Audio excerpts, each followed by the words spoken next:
Du skal altså have noget mere tøj på, Julius. På 6 skoler i Køge, der bliver børnene hentet efter skole og kørt ud til stadion. Så klæder de om. 75 børn klæder om. Så er der almindelig kaos.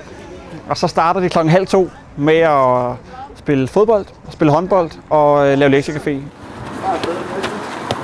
Vi kunne se, at mange af vores medlemmer i alderen 9-12 år tit havde en meget travl hverdag, og tit startede deres træning først klokken 5 eller halv 6, og var slut klokken 7, så manglede de stadigvæk både at lave lektier, spise aftensmad. Så derfor tænkte vi, at vi ville få børn ud efter skole, sådan så at vi trænede og legede med dem, mens de var friske, og når mor og far så hentede dem, så havde de både lavet lektier og leget og trænet. Vi kaster bold op og rammer den med panden. Jeg synes, det er en rigtig god udfordring, at der kommer noget mere fysisk aktiviteter, i stedet for at de sidder og spiller computer, som de tit gør, når de vælger selv.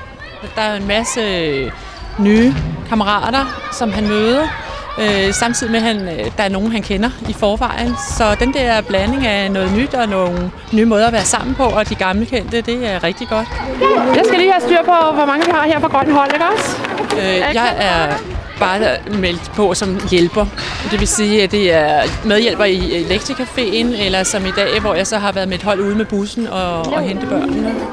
Hvad laver du her med? Jeg kender jo nogle af dem, der er med som frivillige. Så lærer jeg nogle nye frivillige fra Køge Boldklub at kende. Jeg kender mest til håndboldklubben.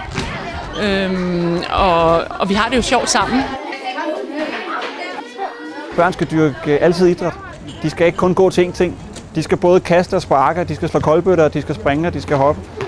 Når man er herovre om fredagen, så bliver man simpelthen så glad, at det er så fedt at se en masse børn komme ind. Både at gøre det, de plejer at gøre i forhold til håndbold eller fodbold, men også at prøve noget andet. Det er fedt at se drenge og piger på kryds og tværs. Og fedt at se foreningens lokaler leve.